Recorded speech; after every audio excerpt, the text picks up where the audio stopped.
Tapi sebenarnya Bung, efektif nggak sih penginjilan lewat sosial media? Sangat, Dari sangat. sisi menyentuh jemaatnya. Iya sangat, kan gini. Ya, selamat sore Horas, Orang. saudara-saudara semua, terutama Ruas HKBP ya. Kali ini sore ini kita luar biasa, kita siaran dari ruang multimedia HKBP ruang yang baru nih. Dan tamu kita luar biasa sore ini pimpinan HKBP, the one and only. Kita sambut Amang Opuye Borus, Pendeta Robinson Butar-Butar. Selamat pagi. Gimana perjalanan Bung sampai ke Palembang? Baik tadi, tidak ada goncangan yang bisa mengkhawatirkan tadi di udara. Nyaman ya? Nyaman. Nampak bahwa saya di dalam perjalanan didoakan oleh warga dan pelayan. Amin, amin. Luar biasa. Bung, kita mau sore ini kita ngobrol inspiratif nih, judulnya ngopi. Kalau di konten multimedia HKBP Palembang itu ngopi, ngobrol inspiratif. Nah, kalau sore ini kita mau ngobrol-ngobrol santai aja ya Bung ya. Yang pertama sih kita mau membahas tentang sosial media sih Bung ya. Kita tahu kan Bung sekarang ini banyak sekali kan metode-metode pengajaran, motivasi, penginjilan, bahkan lewat media sosial kan Bung ya. Nah kalau menurut Opung sendiri sebenarnya dari sisi Opung pribadi, metode penginjilan yang banyak dibikin oleh beberapa gereja mungkin termasuk juga para pelayan HKBP sejauh ini udah gimana sih menurut Opung?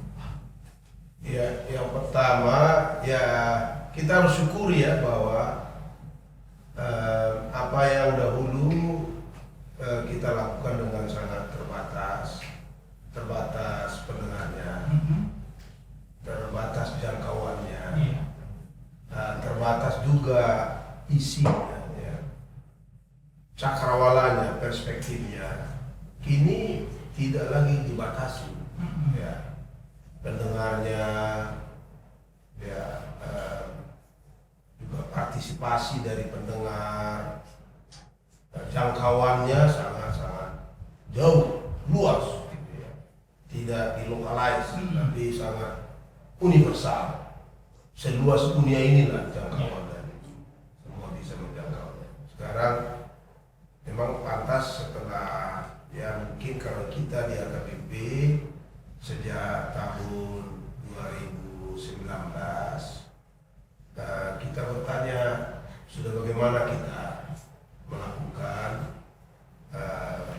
pemberitaan Injil yang sangat inklusif, yang sangat komprehensif. Itu kita lakukan di era internetisasi segala sesuatu. Itu pertanyaan yang bagus.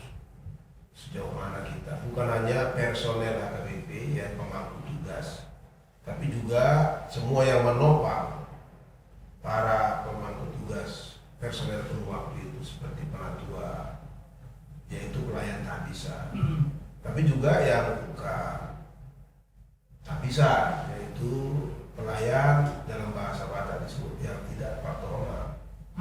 Itu bagaimana? Itu dari sisi ada pelaku pemangku tugas, tapi juga kita harus bertanya bagaimana warga kita juga, karena kita adalah gereja Protestan. Yang berarti semua adalah imam, ya, imam atam orang percaya. Jadi bukan hanya pelayan penuh atau paruh waktu, tapi semua warga adalah pemberita firman juga. Nah, pertanyaannya sudah bagaimana kita? Kan ini betul. Ya, bagaimana kita sekarang? Bagaimana kita, baik personelnya, penuh waktu, paruh waktu, maupun warganya. Betul. Nah, untuk menjawab pertanyaan itu kan tidak bisa hanya asumsi-asumsi, ya. Nah, kita harus sebenarnya melakukan penelitian, survei. Kita memang punya balitbang, tapi masih belum kita lakukan itu. Nanti mungkin bisa saya minta. Tapi dari sisi yang saya lihat ya, karena kebetulan saya sebelum menjadi Eporus, saya adalah ketua rapat pendeta HKBP. Nah, setelah saya dipilih tahun 2017,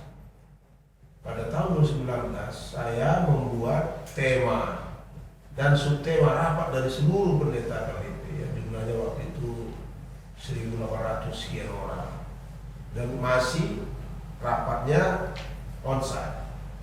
Kami bertanya bagaimana kita di era yang baru ini. Nah, gitu kan.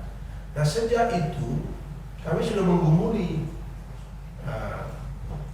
pelayanan yang biasa lewat alat digital, sampai kepada bertanya bagaimana kita melayangkan perjamuan kudus secara online, begitu. Itu juga ditanya.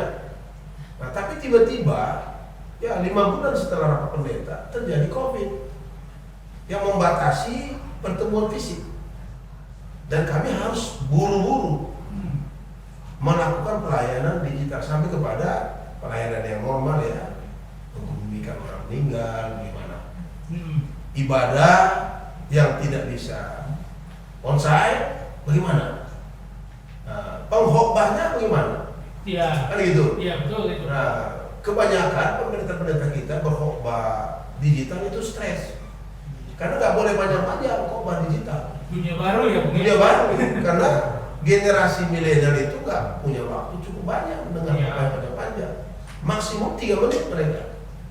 Setelah itu cari yang lain. Ini di era digital dan banyak pilihan. Nah, kami ya harus latihan. Saya misalnya tahun 2019 berkhotbah saya digital.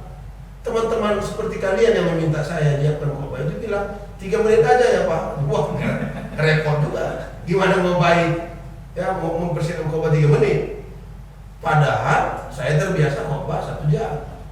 Nah, bagaimana membuat satu khotbah yang harusnya 3 jam menjadi hanya 3 menit. Oh, 1 jam jadi 3 menit. Kan latihan. Tantangannya berat Bu. Oh, berat sekali. Nah, pastinya Bu. Makanya kalau kita cek pada tahun-tahun pertama 2020-2021, subscribers dari pengkhotbah pendeta HKBP itu sangat rendah. Betul. Nah, tapi mulai tahun lalu dan tahun ini udah ribuan, seperti Presesma cuma dulu di khotbah, wah viral, banyak yang mendengar. Fenomena bagus. Fenomena bagus. Nah, itu satu contoh, tapi belum semua seperti itu.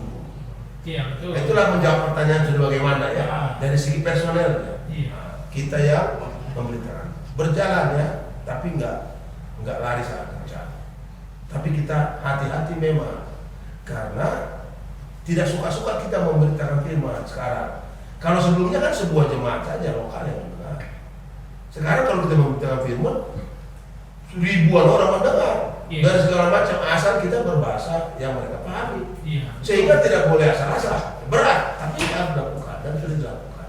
Jadi bagaimana dari segi personel, kita HKBP memang berjuang, tapi nggak terbiasa kan, belum terbiasa, tidak dilatih sebelumnya.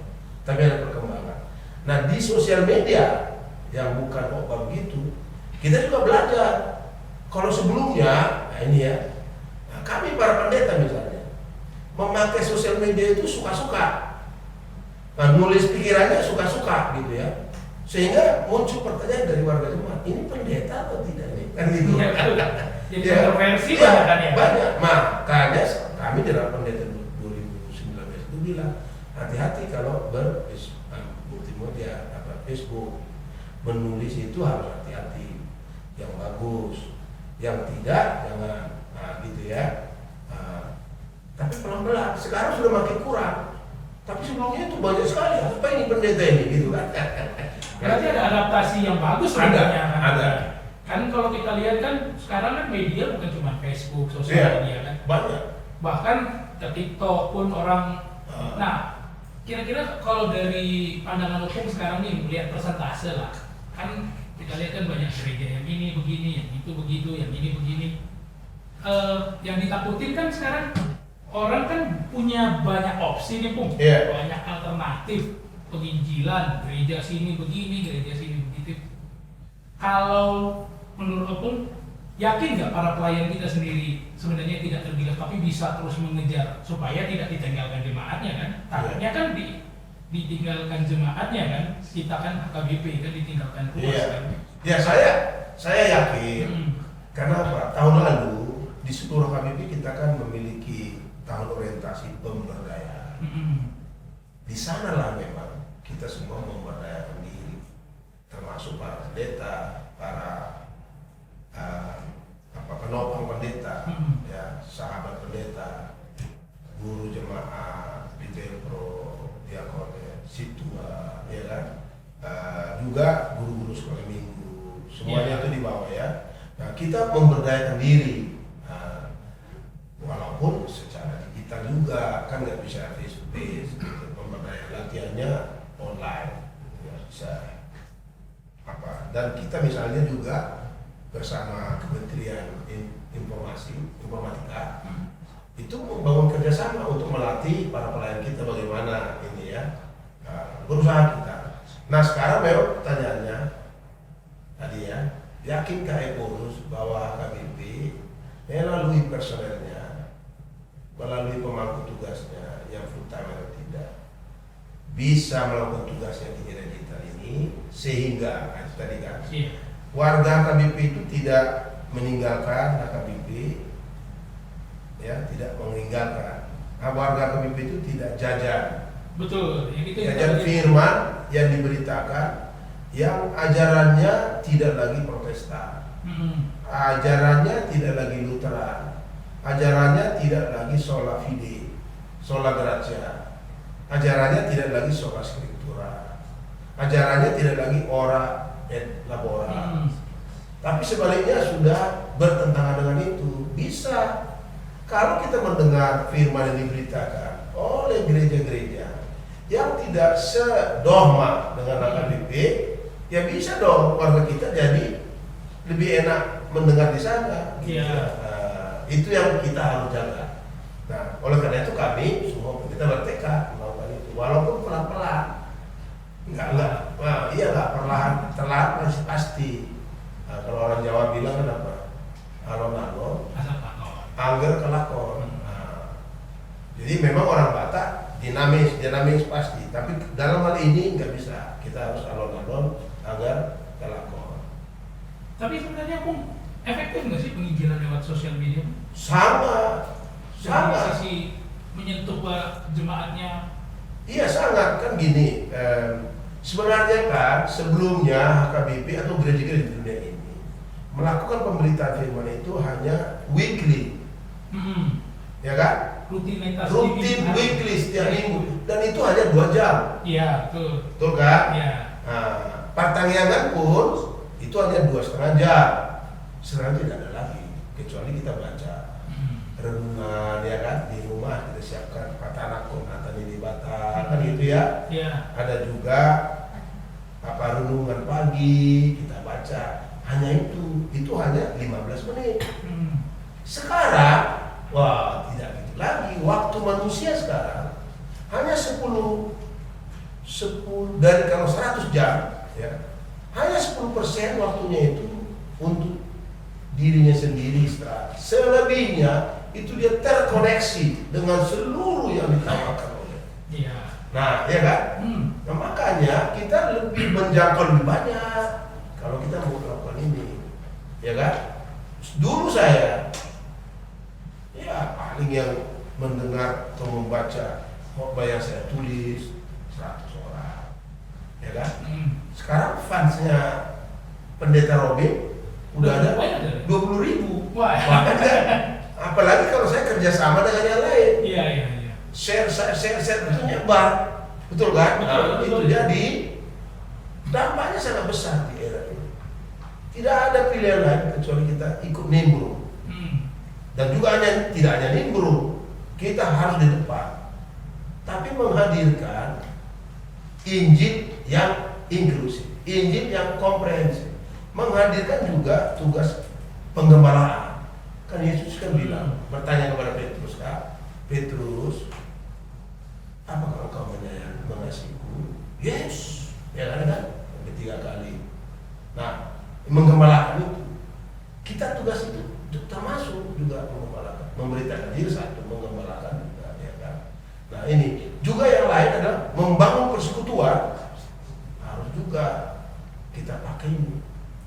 Makanya saya selalu bilang sama warga kita kemana pun yang harus pergi. Kalau ada konflik di tengah-tengah kita, jangan masukkan ke Facebook. Nanti semua orang tahu. Tapi masih banyak yang kayak gitu ya. Satu, jemaat kita ada 3.700. Oh maaf, lebih 4.000 sekian. Hanya 1-2 itu yang berkonflik. Iya. Iya kan? Tapi kadang-kadang jadi viral, jadi seolah-olah semua berkonflik. Itu makanya saya bilang jangan kan gitu. Kan kalau kita lihat sih digital itu kan bukan hanya ini kan Pung, bukan hanya untuk para pelayan kan. Iya. Artinya dunia digital sekarang ini kan menyentuh terutama kalau kaula muda kan generasi Z katanya kan Z generation. Nah, kalau karena sudah menyentuh terutama pemuda yang sekarang ini yang mobilitasnya tinggi dinamis itu kan butuh kreativitas nih Pung. Kreativitas mengisi pelayanan, penginjilan terutama anak-anak muda.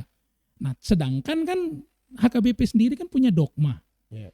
Nah, kalau dari Opung sendiri sih, apa sih kreativitas yang pengennya Opung dari pemuda-pemuda Naposo Bulung, remaja, HKBP yang tidak berbenturan itu, visinya Opung seperti apa sih? Pengennya pelayanan yang maju, progresif, tapi tidak berbenturan dengan dogma yang agak sedikit, kaku kan kalau ke HKBP kan Pung ya? Oh enggak kaku begini. Hmm. Pertama memang kita harus manfaatkanlah situasi sekarang, era ini. Harus kita manfaatkan. Yaitu jangan lagi kita berprasangka, beranggapan bahwa pemberitaan Injil, firman itu hanya dilakukan oleh pemangku tugas penuh waktu. Ya. Nah, itu dulu. Kalau hanya itu, hanya sedikit yang bisa melakukannya. Tapi kita harus memahami semuanya kita. Murid-murid Kristus, ya, warga HKBP punya tugas berbagi tentang Injil itu. Pada saat ini itu sangat mungkin. Itu pertama dulu. Baru kita bertanya bagaimana kita melakukannya. Di sini perlu kreativitas. Di sini perlu inovasi. Iya, inovasi. Ya. Betul. Tapi bukan isinya. Isinya jangan kita rubah. Cara penyampaiannya yang inovatif. Injilnya sama. Pemahaman HKBP tentang Injil yang komprehensif itu harus sama. Tapi bagaimana kita menyampaikannya perlu inovasi. Perlu kreativitas. Ya kan? Nah ini. Dan ini yang membuka peluang lebar-lebar kepada generasi milenial. Karena kami yang tua, lompatnya itu sulit, lambat untuk kreativitas. Karena kami bukan generasi milenial. Jembatan di antara kami dengan milenial cukup lebar. Iya. Ya kan? Tapi kalau warga kita yang milenial itu yang melakukannya, jembatan tidak lebar. Karena mereka tahu. Nah, begitu. Ya. Nah, jadi ini waktunya. Kalau saya bisa serukan, ini waktunya generasi milenial HKBP itu melakukan penugasan oleh Yesus Kristus. Beritakanlah firman. Ya. Beritakanlah Injil, pergilah. Kan gitu, ke seluruh dunia. Seluruh dunia sudah kita jangkau. Engkau bisa bahasa Indonesia, pakai bahasa Indonesia. Engkau bisa berbahasa Inggris, pakai bahasa Inggris. Engkau bisa berbahasa Jerman, pakai bahasa Jerman. Semua yang mendengar akan mengaksesnya. Itu satu, ya kan? Nah, kreativitasnya, inovasinya, inovasi generasi milenial banyak sekali. Saya nggak sanggup. Bahasa mereka, ya kan? Kata-kata yang dipakai nggak nyambung saya ke mereka, tapi mereka nyambung, ya kan? Nah, disinilah kita berperan. Tapi kami yang adalah pemangku tugas penuh waktu juga harus belajar bagaimana menjalani jembatan yang panjang tadi menjadi pendek. Disitulah perlunya. Makanya kita di AKBP tahun lalu tahun pemberdayaan, ya kan, tahun ini kita sehati melakukan tugas itu. Sehati gitu. Nah, pelan-pelan. Tapi ya begitulah. Gereja kan biasanya dalam sejarah di dunia ini gereja selalu terlambat. Terlambat, ya. Tapi AKBP tidak terlambat karena AKBP adalah gereja yang terbuka prinsipnya. ya kan? Dialogis, inklusif. Nah, jadi kita siap kok. Cuma harus setiap waktu kita memberdayakan diri untuk mampu terbuka, mampu dialogis, kan gitu ya. Nah, karena jangan salah, dari dulu sampai sekarang dalam sejarah pemberitaan Injil selalu saja ada, malah banyak yang mengkritisi kebenaran dari apa yang kita beritakan. Injil Yesus Kristus, mengkritisi, malah melawan, malah mencegahnya. Banyak itu. Tidak hanya Renaissance, yaitu pencerahan, ya kan? Dan anak cucu dari pencerahan itu sampai kepada postmodernisme yang menyanggah kebenaran dari keyakinan Kristen. Ini masih ada. Nah, siapa yang mau melawan ini, mempertahankan ajaran kita? Tidak boleh dong hanya Eporus. Tidak boleh dong hanya preses, hanya pendeta sampai penetua. Harus ikut semua. Kalau tidak, bisa terjadi seperti di mana? Di Amerika, di Eropa, di mana sekularisme sangat kuat. Sekarang di sana kekristenan menjadi minoritas di dalam public discourse. Jadi mereka yang unggul, bukan kekristenan. Mereka yang didengar, bukan kekristenan. Apalagi di era digital ini, kalau kita biarkan ngomong orang, ya kan, kita tidak melakukan balance atau counter balance. Yang kebenaran jadi yang mereka katakan.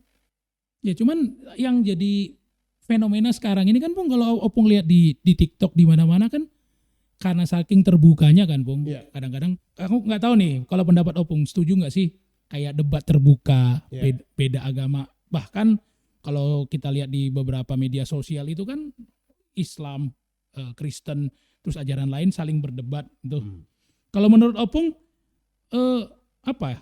Setuju nggak sih metode seperti itu? Ya ini gini, saya kan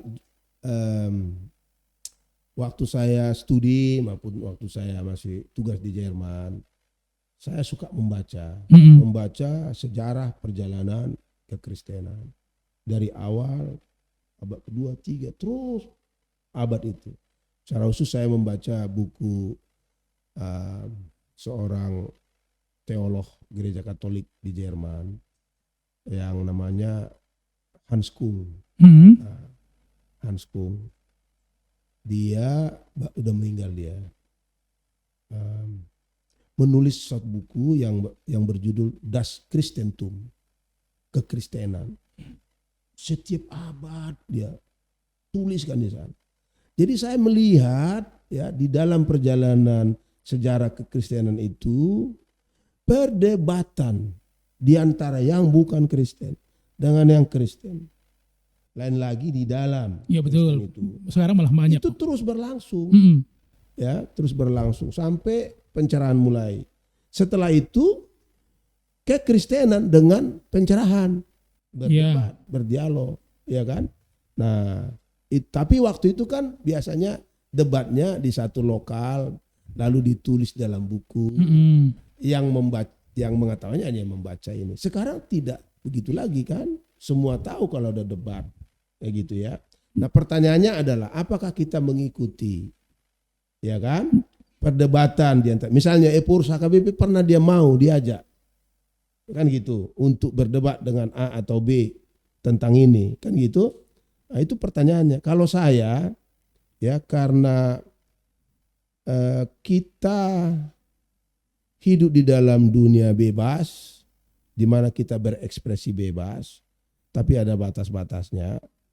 Tapi pada saat yang sama karena kita tahu bahwa kemampuan orang untuk mentwist ya apa twistnya itu merubah ya mendesain yang bukan disebutkan jadi yang disebutkan, ini kita harus hati-hati.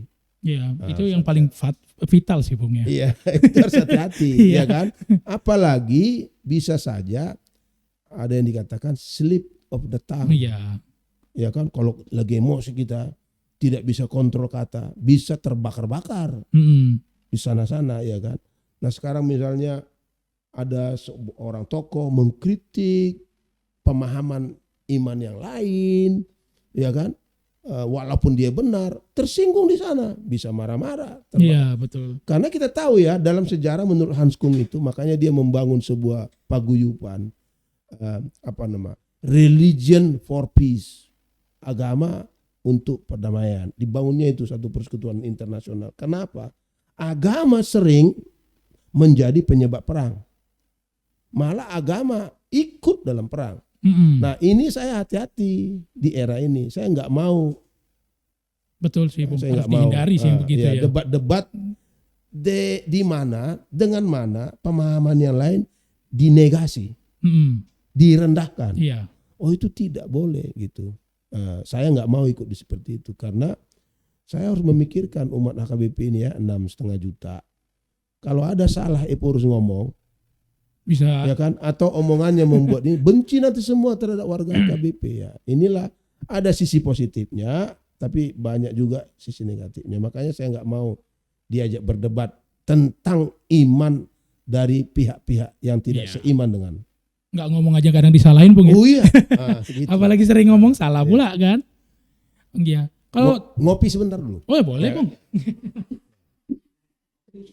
Aku tadi nunggu itu sebenarnya, Bung.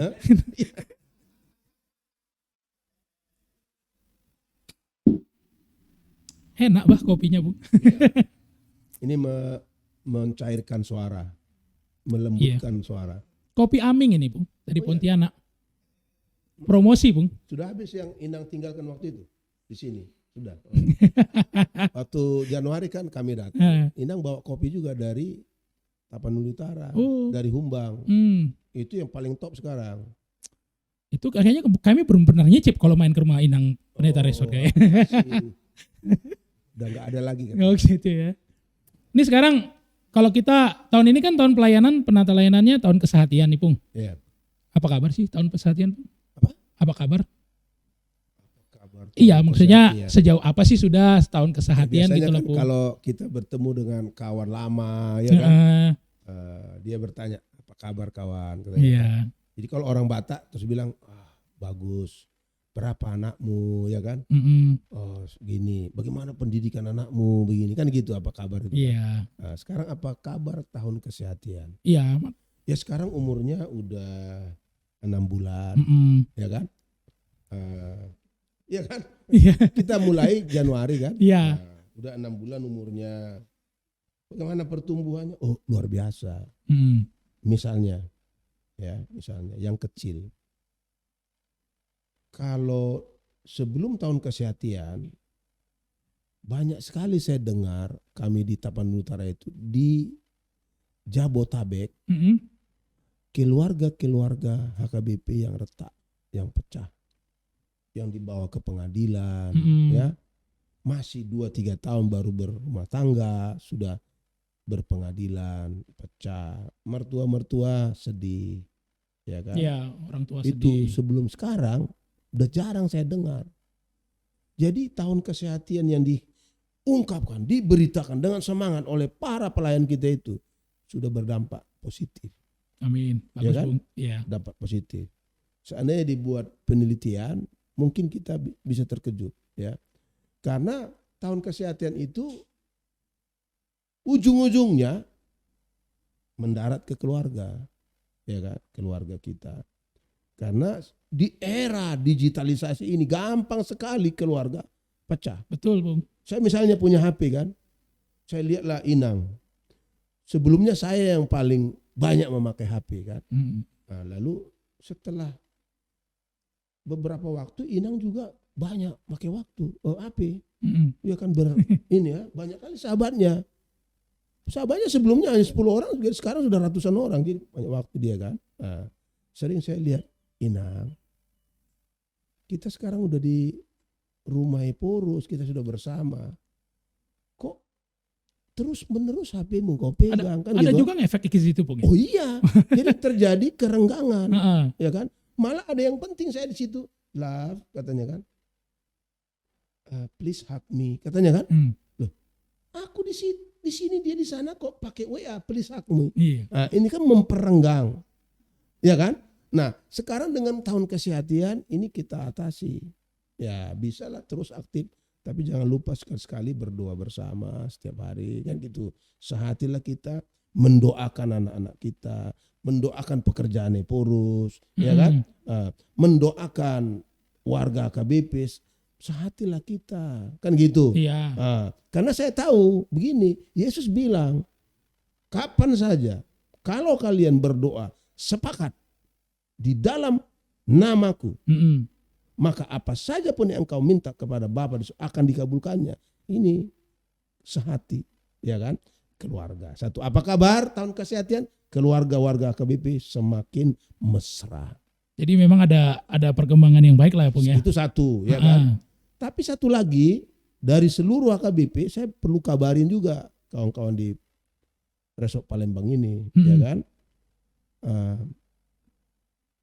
Di berbagai jemaat kita banyak sekali program-program tahun kesehatan yang dilakukan. Termasuk di dalamnya adalah para pelayan penuh waktu mengadakan family gathering. Ya kan?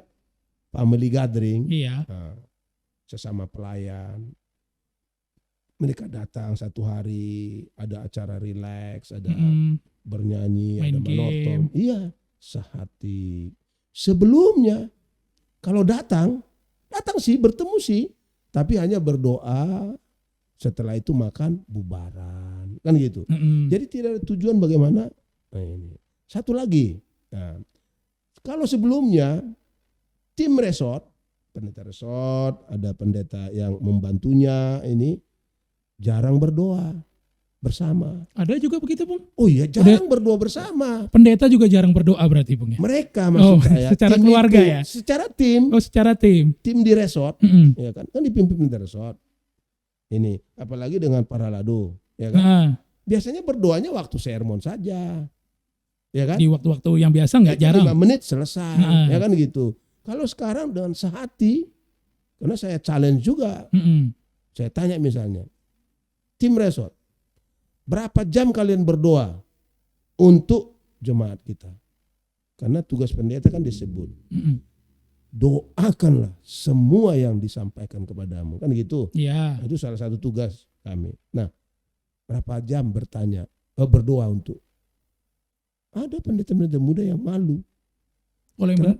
Kenapa malu? Berapa menit? Ya pada waktu sarapan lah. Aku doakan katanya kan. Nah, sering kalian tim resort berdoa? Enggak pernah, katanya. Hanya sermon aja. Nah itu. Sekarang sudah semakin berdoa bersama, mendoakan tugas. Ya kan? Malah kalau di Palembang ini setiap hari ku dengar ya. Apalagi karena ada di sini Presiden Golan kan. Presiden Golan yang pendoa dia melakukan itu ya. Enggak tega pendeta Nabi Tupulu enggak berdoa bersama ya kan gitu. Ini di semua juga, tidak seluruhnya ya. Ini sudah, ini satu lagi ya. Secara umum besar. Nah, ini perlu saya ungkapkan ya kepada kita. Ada 2. Pada tahun kesehatan ini hutang HKBP kepada dana pensiunnya hampir selesai. Dari 144,7 miliar pada tahun lalu. Sekarang tinggal 29 miliar lagi. 29 Kalau miliar. kita nggak sehati, mana bisa ini? You total semua persembahan HKBP yang dikirim ke pusat. Jauh dari 1 tahun berapa miliar? Jauh sekali dari jumlah itu. Ini satu kesehatan yang itu. Dan yang kedua, ini lebih hebat lagi. Kalau ini izinkan saya menyampaikan ini.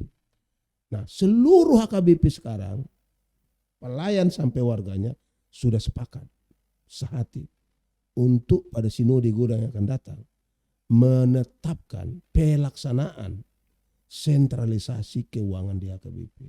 Sehati kita memastikan bahwa semua jemaat kita yang ada di kota besar maupun di pedalaman itu harus dilayani. Kedua, pelayannya, ya kan, yang ada di kota besar, yang ada di pedalaman, dibutuhi oleh seluruh HKBP supaya pelaksanaan tugas gereja berjalan dengan baik di sana. Ini kita akan sehati tahun ini. Wah, itu hebat. Bayangkan ya, kalau kita nanti jadi melakukan tahun kesehatan ini, HKBP akan lompat tinggi menjadi saksi Kristus di Indonesia ini karena kita sudah saling memperhatikan. Jadi tidak terlalu hanya memikirkan lokal di sini. Resort Palembang ini tidak hanya memikirkan dirinya sendiri, pelayanan di sini dia memikirkan juga bagaimana warga KBP di Sungai Tambang di Sumatera Barat, di mana kita masih belum bisa meletakkan salib di tempat ibadah mereka. Juga di pedalaman-pedalaman Parlilitan, ya di Tapanuli, bukan Tapanuli Utara, tapi Humbang, Hasundutan, juga di Sibolga sana di pedalamannya. Saya baru ke sana. Ada jemaat kita yang hanya 6 kakak anggotanya. Tadinya 50 kakak. Nggak ada pelayan yang ke sana yang kita utus. Nah, penatua di sana sudah sakit-sakitan dan pensiun. Maka hampir tutup itu gereja karena nggak ada pelayan. Ya kan? Nah, ini nanti akan tumbuh di sana. Nah, ini kesehatan. Yang besar bantu yang kecil. Nah, jadi apa kabar kesehatan? Top dari keluarga. Sudah mulai. Sesama pelayan juga semakin kompak. Dan juga seluruh HKBP akan semakin satu untuk memikirkan ini. Ya, apa kabar? Baik. Nah, kan gitu. Mantap lah berarti ya. Iya, mantap. Berarti tercapai ya. Ya, apalagi di sini misalnya. Ya ini, waktu saya datang itu hari Januari atau September. Kalian yang datang ke tempat di mana saya menginap untuk mewawancarai saya, ya kan? Nah, sekarang karena kalian sehati berdiri nih, ya kan? Yang saya bilang tadi baru ini yang terjadi, ya kan? Ya, satu resort. Bung. Kalau di yang tempat lain di distriknya ada seperti Kairos di DKI ada, tapi enggak di Urianya, enggak di resortnya, ya kan? Ya. Ini kenapa terjadi? Kalian satu hati untuk memikirkan ini. Ada perbedaan pendapat, tapi karena sekali kita satu hati mendirikannya terjadi. Sampai Epurus datang meresmikan kalau itu. Iya kan? Luar biasa, Bung. Ya, Epurus yang meresmikan. Penghormatan, Bung. Luar biasa bagi kami. Saya dibuat senang, bersuka cita karena di sini buktinya nampak, ya kan gitu. Iya, penghormatan untuk kami, Bung. Oh gitu. Yang santai ini, Bung, sekarang. Opung ini kan sudah 2 tahun ya, Bung. Hampir 2 tahun. Iya. Kalau menurut Opung kan kalau kita tahu Opung tadi cerita sentralisasi keuangan sudah itu yang paling signifikan ya berubahnya dari 140 sampai sekarang jadi tinggal 20 miliar. Itu kita anggap berhasil lah, Pung. Iya. Tapi kan bukan cuman itu kan, Pung, program Opung kan. Banyak. Selain itu gimana sih, Pung? Udah jalan juga nggak? Iya, kan gini, di HKBP kita punya RIP, kita punya Renstra, kan gitu ya. Nah, kepemimpinan di HKBP ditugasi oleh rencana strategis yang ditetapkan Sinode Godang. Iya. Ya, ditetapkan Sinode Godang Desember 2020. Dan kami pimpinan bekerja sesuai dengan itu. Ya. Nah, itu dinampakkan dengan program tahunan, ya kan? Nah, program tahunan yaitu tahun yang lalu 2021 pemberdayaan, sekarang kesehatan, tahun depan profesionalisme penata layanan, sehingga semua HKBP semakin profesional melakukan penata layanannya di PCC Finance dan seterusnya, gitu. Nah, tahun keempat belakangan. Ya, memang sudah disebut juga yaitu okumene yang inklusif. HKBP setelah berdaya, setelah sehati dan profesional melakukan tugas penata layanannya, kita akan bergerak keluar. Ya. Ke semua sisi-sisi okumene kita yang inklusif. Nah, inilah yang menuntun. Ya kan? Nah, tahun lalu sudah kita lakukan tahun perdayaan, sekarang tahun kesehatan. Dia pertanyaannya tadi kan bagaimana? Saya kan mencoba pertama mencabut beban yang besar yang selalu kita pikul, yang selalu membuat kita stres, yaitu berhutang, ya kan? Iya. Nah, itu kita cabut. Pada saat yang sama kita melakukan pemberdayaan itu sehingga semangat, ya kan? Semangat. Nah, kemudian sekarang kita sehatikan, kan gitu ya. Jadi ini semuanya adalah program-program dengan mana Renstra itu kita lakukan. Karena tujuannya Renstra itu adalah supaya bertumbuh dan berkembang kepercayaan warga AKBP. Nah, dengan begitulah nanti kita ukur apakah iman warga kita semakin bertumbuh.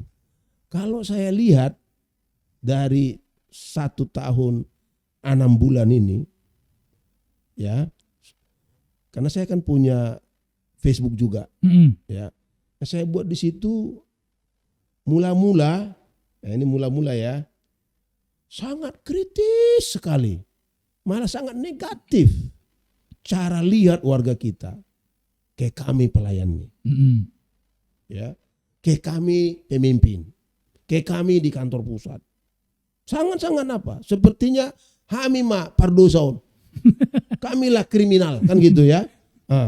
Apa sekali kritis sekali gitu ya. Nah saya karena saya tahu saya hidup di era ini, saya jawab, saya jelasin. Sekarang makin turun, udah mengatakan, aduh luar biasa HKBP hebat. Nah udah gitu, ya kan? Ya sangat sedikit sekarang yang nyinyir bahasanya itu ya. Nyinyir, sangat sedikit. Semangat semua. Saya dalam hati, yes Lord, thank you Lord, sudah berhasil mengembalikan semangatnya warga AKBP yang ber-HKBP ini. Dan mengurangi kecurigaan dari warga kita terhadap pemangku tugas. Malah mereka sudah berbalik positif, ya kan gitu. Nah ini yang menurut saya akan menyelamatkan HKBP dari ditinggalkannya oleh warganya. Dari generasi milenial yang sekarang sangat pintar-pintar. Yang curiga juga terhadap institusi, netizen, lembaga, ya kan? Nah, ini akan apa? Maka saya teruskan terus. Jadi setiap saya berangkat dari satu kegiatan, malah dalam satu kegiatan saya kabarkan. Saya kabarkan.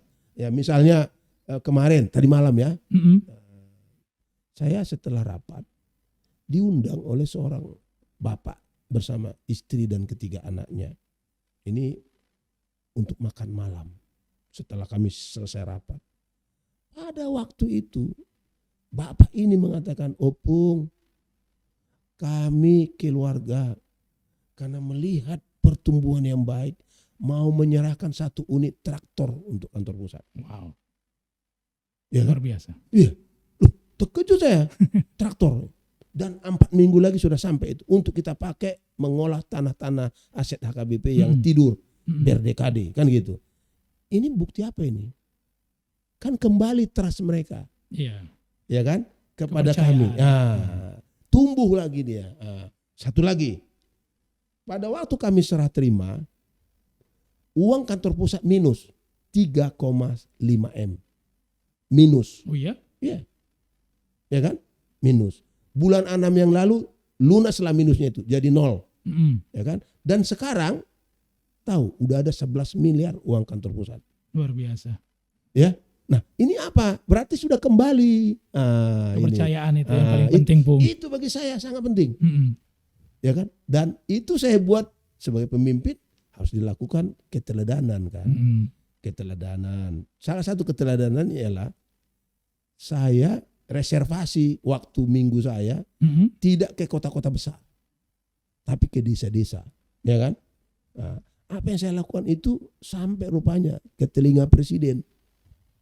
Iya, saya udah diomongin hebat ini pengurus AKBP ini. Dia pergi ke desa-desa, ya kan gitu. Ini menyemangati warga AKBP. Sebelumnya nggak pernah itu bisa pengurus datang ke desa-desa. Tapi ini bukan mengkritik yang sebelumnya kan, Bung? Enggak, artinya kan gini, tujuan saya sebagai pemimpin membangkitkan semangat itu. Ya, itu tugas pemimpin, dibangkitkan semangat warga kita bahwa setiap warga kita itu dalam bahasa Inggris is cared for, diperhatikan, diperhatikan. Dan setelah itu tahu para presiden juga ngikut, pergi juga ke jemaah-jemaah kecil, ya kan? Pergi jemaah-jemaah kecil mereka. Nah ini bangkitlah. Nah itu kan yang penting untuk menghadapi renaissance. Menghadapi anak cucu renaissance. yang super kritis terhadap gereja. Iya, itu yang paling susah. Itu, nah makanya saya lakukan itu supaya kembali dia. Dan saya bilang tadi malam kepada 3 anak dari Bapak Pak Pahan itu. Ada 3 anaknya, 1 sangat pintar. Dia sampai mengikuti akselerasi. SMA-nya dia hanya 2 tahun. Oh iya? Iya. Iya. Dan dia mau memilih kedokteran di Jepang atau di Jerman. Kan gitu ya, mau belajar ke sana, diminta saya mendoakannya. Ini pintar sekali. Saya bilang kepada ketiga anak ini, ya, nah ini ke generasi milenial loh. Yeah. Saya bilang, nama yang anak yang paling besar ada Emmanuel, yang kedua Miguel, yang ketiga Mateo, ya kan? Saya bilang sama yang paling besar Miguel, ingat ya, engkau itu adalah anak HKBP. Ada 2 berkat yang diberikan oleh Tuhan kepada kita anak HKBP. Pertama, kita sudah menjadi bangsa Allah, umat Allah. Ya, perhatikan itu. Kedua, kita dikaruniai kepintaran, kan gitu, oleh Tuhan. Jadi, kalau kau makin pintar nanti, jadi dokter tamatan Jepang, jangan lupakan akarmu, HKBP. Siap pong katanya kan. Nah, itu caranya ke generasi milenial. Itu tugas saya. Dan saya, apa yang saya katakan di situ tidak saya diamkan. Sekarang saya omongkan supaya semua kita juga tahu. Nah, gitu. Itulah usaha-usaha pemimpin. Karena kan saya nggak bisa pergi ke jemaah. Iya. Tidak semuanya terkeliling ya. Saya tidak pendeta lokal. Nah, era ini membantu saya untuk berkomunikasi. Ya sedikit-sedikit lah, ya kan? Ya kan? Nah, begitu jawab saya terhadap pertanyaan bagaimana tahun kesehatan dan yang lainnya, bukan hanya dana pensiun. Sudah kok, saya senang kok. Nah, kawan-kawan pendeta kalau saya bertemu nggak ketakut-takut itu ketemu saya.